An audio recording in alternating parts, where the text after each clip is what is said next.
Hello, everybody. Welcome to Halleck Vineyard here.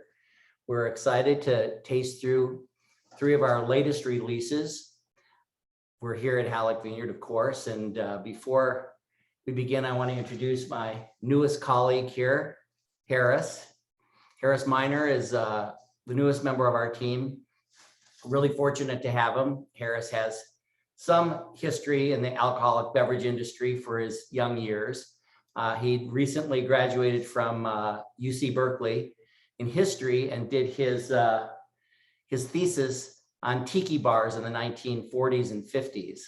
So immersed himself in the history of basically our parents and what sort of carved the way for us in my years into the cocktail culture. And then he went and worked for a brewery and represented a brewery out in the marketplace, and decided to focus on wine, and is now part of the MBA Wine Business School at Sonoma State University and working for us.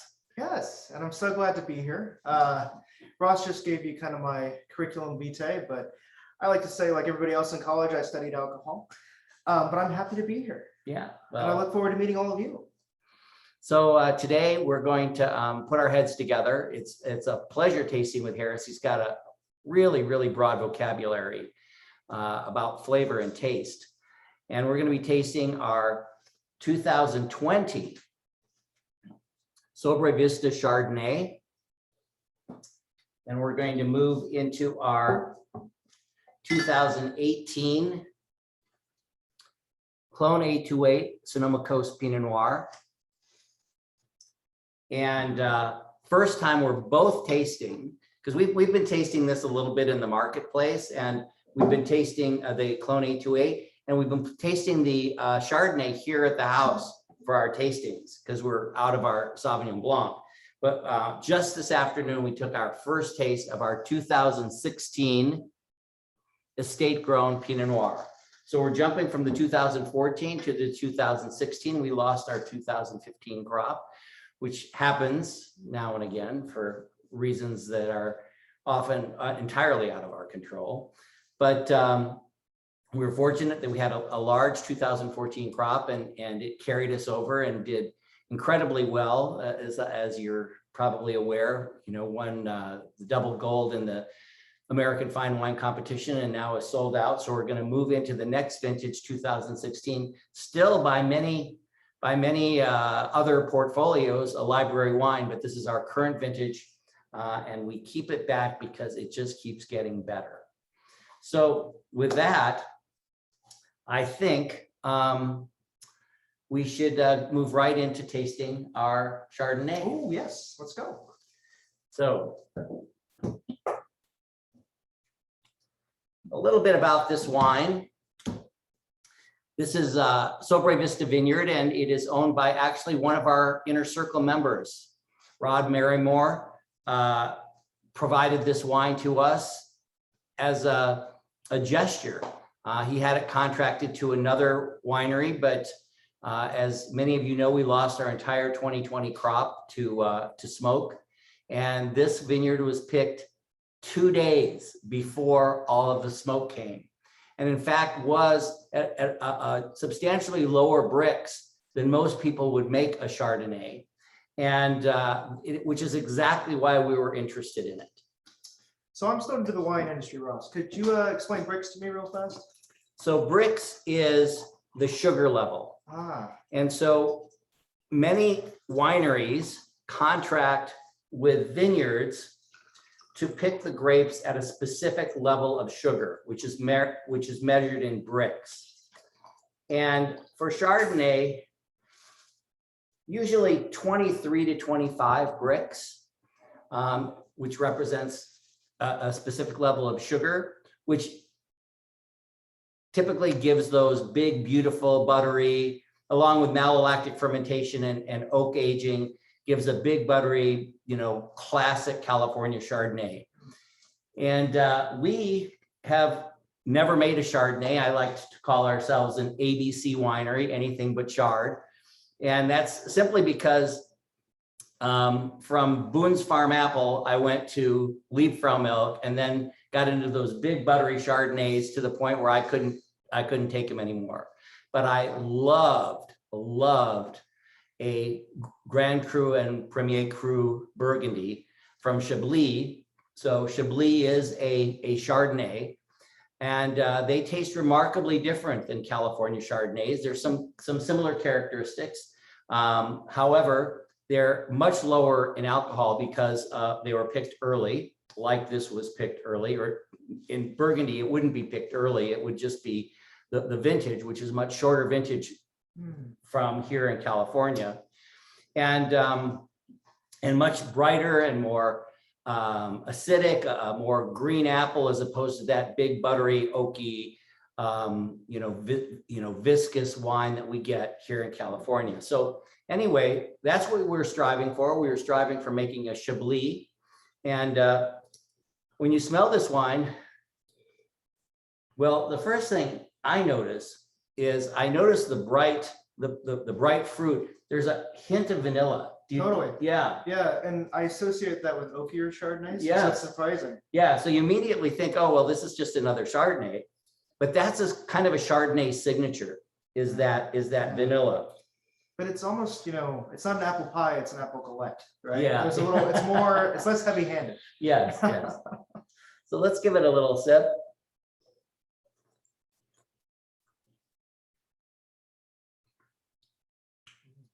And as advertised, Yeah. super bright.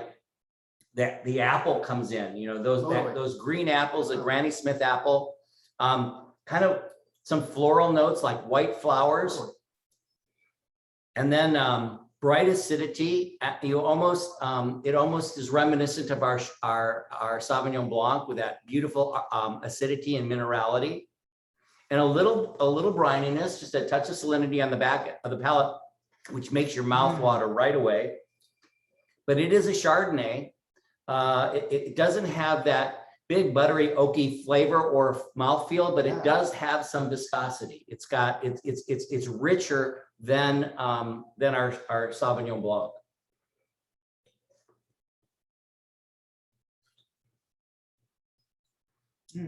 And there's a really clean beginning, middle, and end. There are no holes in the palate. Totally fills your mouth. Totally. Beautiful finish. What would you call that finish? I mean, there's fruit. I think it's like an apple finish. I mean, what do you think? Apple? Yeah, I mean, almost like if you've ever had apples that you preserve with lemon so they don't go brown. It still has that zippy acidity. Oh yeah, that's a good one. Something to think about. So what would you pair this with, Ross? Well, I think this will pair well with a chicken piccata. Oh yeah, absolutely. Yeah, because it also has kind of a greenness from the apple that would go great with the capers. Yeah, absolutely. My pairing for this is scallops. Oh yeah, yeah, because you want something to cut through that kind of buttery. It's not, I don't know, richness, I guess, right? Scallops are kind of thick. Right? Yeah. But they've got a great saline flavor, and this would match perfectly. Yeah. But I think there's very little that this wouldn't go with. I mean, I would have this with a poached salmon as well. Wouldn't hesitate for a moment. I think once you get into a heavier treatment to the salmon, you probably want to go to Pinot Noir. Totally. But a light treatment of salmon with this would be great. It's got enough oomph to it to partner. I'm almost reminded of a lot of sparkling wines. They have that kind of green apple acidity, and it would be great as a first course option. I mean, I bet it would be just transcendent with some sort of brie or something like that. Oh yeah, right? A little bit of creaminess to balance off the acidity would be really great. I think that would be stunning. Well, with that, let's move right on to, we're moving into the big boys here. So normally we have our Three Sons, our Hillside, our Haas, which are beautiful wines. Very, I would say, balanced, complete Pinot Noirs. And then we move into these monster Pinot Noirs, not monster in sort of the California typical fruit bomb, jammy, but monster in terms of complexity, depth, in the case of the 828, even broodiness. So let's move to the Clone 828. It's good we have the Chardonnay to begin. because you need something to get your mouth going before you move into these big Pinots.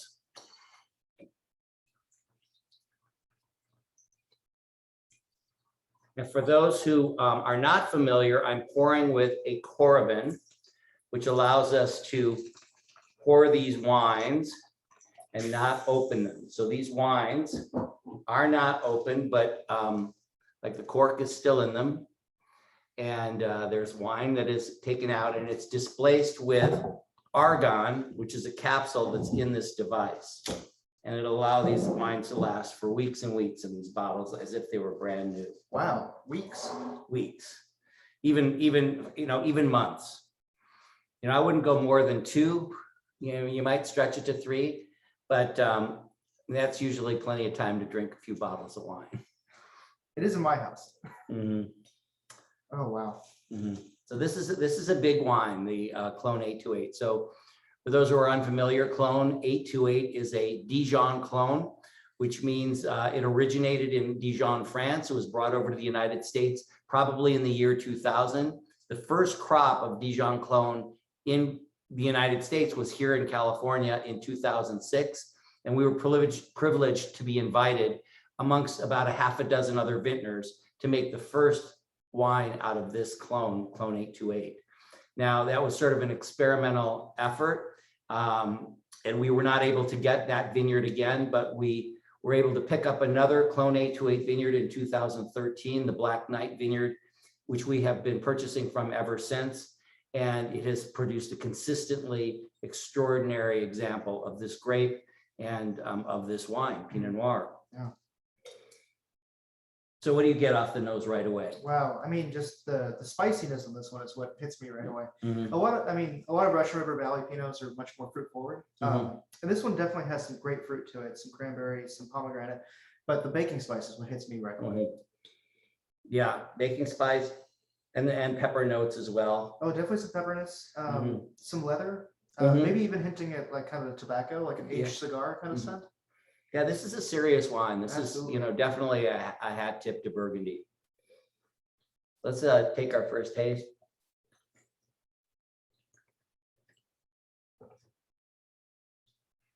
Ooh.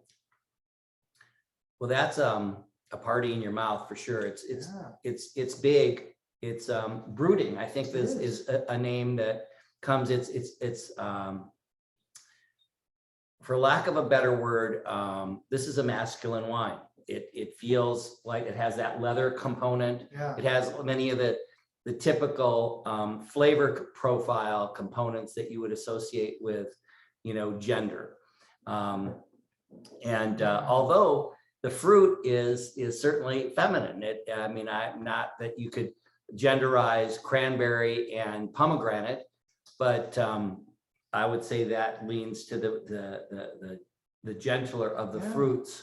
Well, the nose I think is more masculine than the palate because you incorporate more of the fruit. So it's like a cowboy with a soft side. How about that? You get that leather and tobacco to start, and that spice that's almost maybe a little off-putting, brooding certainly. But the brightness on the palate is very surprising. It's not as bright as some of our other ones, certainly. But in contrast to the nose, I think you really are taken aback. Yeah, so yeah. That's the climax of the cowboy movie, right? Yeah. Well, I think that everybody's going to be really happy with this, especially those of you that collect, verticals of the 828. This is a great entry into its brethren. Well, and a lot of times I think 828 can be kind of what's the word I'm looking for? Oversaturated, and this is not at all. It's really well balanced. Real pretty wine. Well, let's move into the Big Daddy, our estate grown. As I said, we just tasted this before we sat down so that we could at least prepare some preliminary notes to share in this spontaneous tasting.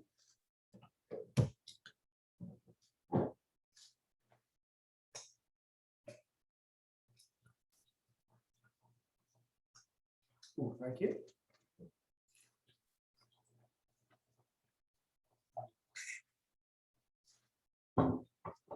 So to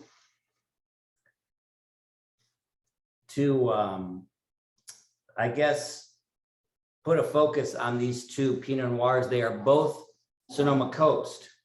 And the Chardonnay, by the way, was Sonoma Mountain. And yet these vineyards are probably, now we're talking Chardonnay, Pinot Noir. Of course, they're quite different wines, but it gives you an idea of proximity of AVAs. These vineyards are probably no more than 2 to 3 miles apart as the crow flies. They're really, really quite close. The AVA, they're both on the border. Well, and not to go back to the Chardonnay, but Sonoma Mountain's a warm region, right? Yes. So it's very surprising that the Chardonnay is as lean as it is. Yeah. I mean, it's very austere for what you would expect. A lot of warm climate Chardonnay, I think in my experience, has a lot of like tropical fruit. It's big, it's alcoholic. Like, it walks in the room and you know it's there. But this one's very gentle by comparison, but not weak, right? It still lets you know it's there. Well, and I think that's partly because it was picked basically too early. And that's what gives it its low alcohol, certainly, because it didn't come to full fruition. And I think the flavors are just, California delivers flavor. Yeah, absolutely. It's not too early for me, that's for sure. Well, so now moving to the estate grown, it's funny. I get the vanilla again in the nose. Yeah. There's a hint of vanilla there, which I wasn't expecting. We didn't get it the first time. The color is absolutely gorgeous. It is a garnet color, and it is really, really deep. I mean, it is a deep, dark ruby.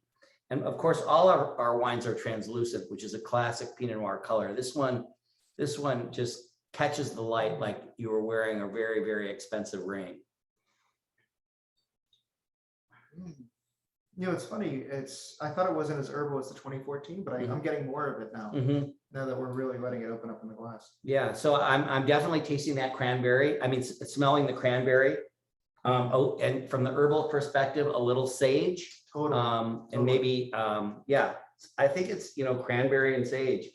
Cranberry and sage. Yeah. Maybe a touch of thyme. It's kind of those Thanksgiving herbs we're thinking of, right? It's definitely giving you an entry like, gosh, I'm about to have a Thanksgiving feast. Oh, totally. Right? I took a sip. I couldn't help myself. Yeah. Well, it certainly delivers on the Thanksgiving feast. I mean, you've got the cranberry, the sage is there. You get a little fennel. There's a touch of orange rind now. Yeah, just a bit of orange in there. Absolutely. I don't know about you, but at my Thanksgiving, we make a homemade cranberry sauce with orange peel in it. It's divine. It reminds me of this wine. Yeah, that recipe is actually on the Ocean Spray bag. Well, you ruined my uncle's secret. Just right there. We've been making it for years. It's just stunning. Oh, is it? Yeah, it's really good. Yeah. You make it in the blender with oranges. Yeah. Oh, really? Well, now I'm going to enjoy it, but with a little less magic, I guess. Sorry to be a spoiler on that one. Okay. It's okay. Just don't tell me about Santa. I won't tell you about Santa. So, and then, there's that classic white pepper finish that we get always in our Sonoma Coast Pinot Noirs. It is there. Well, we were talking about Thanksgiving. That's kind of the mashed potatoes component about it, right? Yeah. I always put white pepper in my mashed potatoes. I don't know if that's a normal thing. Well, I think it's a delicious thing. It is. It is. Tip: do it because you won't get those little speckles in your mashed potatoes. Very key. Wow, that's wonderful, though. Yeah, the sage is even stronger. I think now that we pointed it out, because sage is one of those herbs that I don't feel like you recognize until you taste it, like you actually focus in on it. If you fry sage leaves, then you get it, but it's that fall spice that always hints at autumn, but you don't think about it. Well, and it's just earthy is what it is. It's like a gentler bay leaf almost. Yeah. Well, I think that sort of covers these wines. I hope you add them to your cellar. I would love to hear from you, and definitely enjoy them for Thanksgiving. We're excited to offer them to you. We're excited to share them, and happy holidays to you all. Yeah. Thank you. Cheers. Cheers.